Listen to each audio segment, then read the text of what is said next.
도널드 트럼프 미국 대통령은 현지 시간으로 12일 유엔 안보리 제재 결의안 2375호에 대해 또 다른 아주 작은 걸음에 불과하다, 대수롭지 않다고 말했습니다. 트럼프 대통령은 기자들과 만나 안보리가 만장일치로 채택한 제재 결의안을 두고 아무것도 아니라며 어떤 영향력이 있는지 모르겠지만 만장일치로 채택된 것은 좋았다고 덧붙였습니다. 트럼프의 언급에는 이 정도 제재로 북한의 핵과 미사일 개발 야심을 꺾기에는 매우 미흡하다는 인식이 담긴 것으로 보입니다.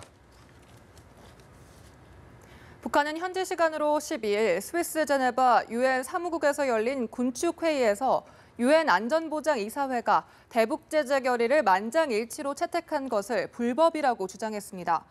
북한 제네바 대표부 한대성 대사는 법적 근거가 없는 안전보장이사회 결의를 거부한다며 미국은 지금까지 겪었던 어떤 고통보다 큰 고통을 겪게 될 것이라고 말했습니다. 한국과 미국, 일본 등 군축회의 참가국들은 안보리 대북 제재 결의를 환영한다는 입장을 밝히고 북한이 대화에 나설 것을 거듭 촉구했습니다. 유엔 안보리의 대북 제재 결의안 채택에 중국이 동참함에 따라 가뜩이나 얼어붙은 북중 관계가 더 경색될 것으로 보입니다. 북한이 6차 핵실험을 강행에 대한 국제사회의 비난 속에서도 북한은 안보리 제재 결의안에 대해 중국의 거부권 행사를 기대했지만 결의안 통과로 중국에 대한 비난을 높일 것이라는 관측이 나옵니다. 베이징에서 심재훈 특파원입니다. 올해 연이은 미사일 도발과 6차 핵실험 이후 북중 관계는 악화일로였습니다. 올해 들어서는 북중 간 교류가 거의 없어 혈맹이라는 단어가 무색할 정도였습니다.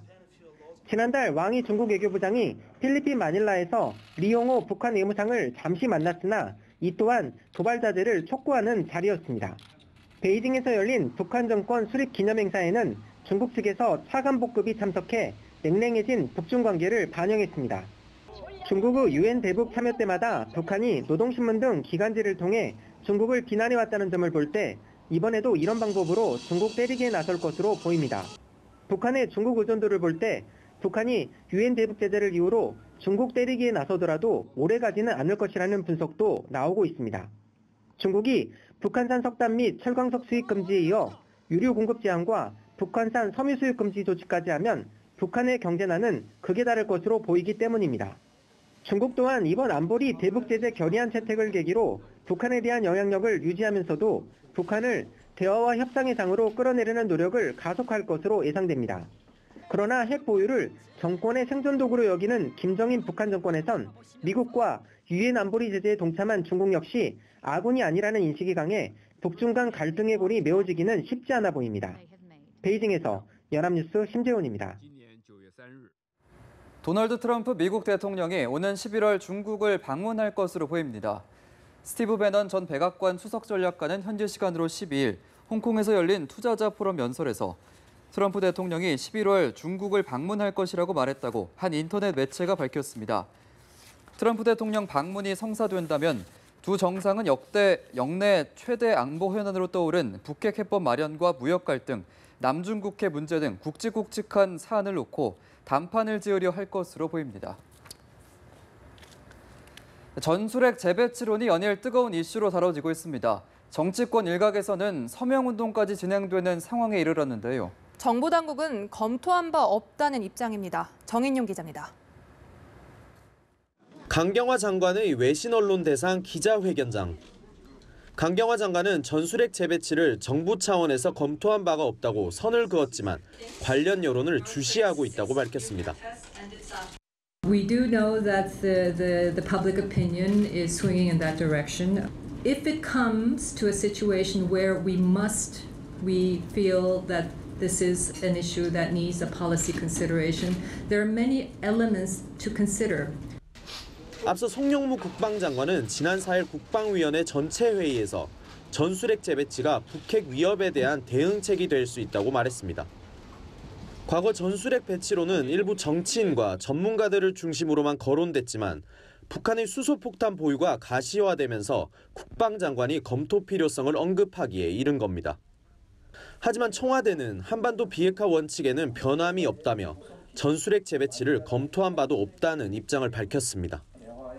이상철 청와대 국가안보실 1차장은 우리 정부 입장에서는 한반도 비핵화라는 북한 핵 폐기 명분이 약화되고 동북아의 핵무장이 확산될 수 있다고 지적했습니다. 전술핵 재배치 여론이 확산되는 조짐을 보이는 상황에서 청와대가 선을 그은 만큼 당분간 논란은 계속될 것으로 보입니다. 연합뉴스TV 정인용입니다. 네, 김희수 헌재소장 임명동의안 부결 사태를 계기로 더불어민주당과 국민의당의 갈등의 골이 깊이 패이고 있습니다. 양측은 곳곳에서 설전과 신경전을 펼치며 책임 공방을 벌였습니다. 이준삼 기자입니다. 민주당 원내대표 회의실은 국민의당에 대한 성토장을 방불케 했습니다. 적폐 세력인 자유한국당의 환호에 함께한 국민의당을 보며 깊은 자괴감을 갖는 것은 저만이 아닐 것입니다. 순간의 기쁨을 누릴지언정 역사와 국민의 심판 앞에서 영원한 패배자로 남을 겁니다. 의원회관에서 열린 백봉 정치문화교육연구원 개원식에 참석했던 추미애 대표는 국민의당 의원들에게는 눈길조차 주지 않은 채 행사장을 떠났습니다. 당 지도부 차원에서는 여소야대 한계가 이번에 고스란히 드러났다며 곤혹스러워하는 분위기도 감지됩니다. 국민의당은 자신들 실책에 남 탓하고 있다며 적반하장이라고 반발했습니다. 부결 책임론에 대한 분석이 어처구니 없습니다. 100일 넘게 수수방관하던 민주당은 이제 와서 국민의당 탓을 하고 있습니다. 이거야말로 적반하장이 아니고 무엇입니까?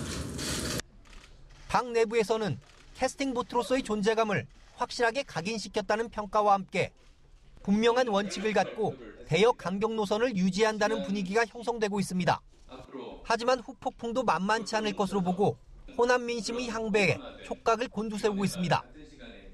국민의당 공식 홈페이지 자유 게시판은 여권 지지층의 비판글이 쇄도하면서 접속이 한때 마비됐습니다. 연합뉴스TV 이준삼입니다.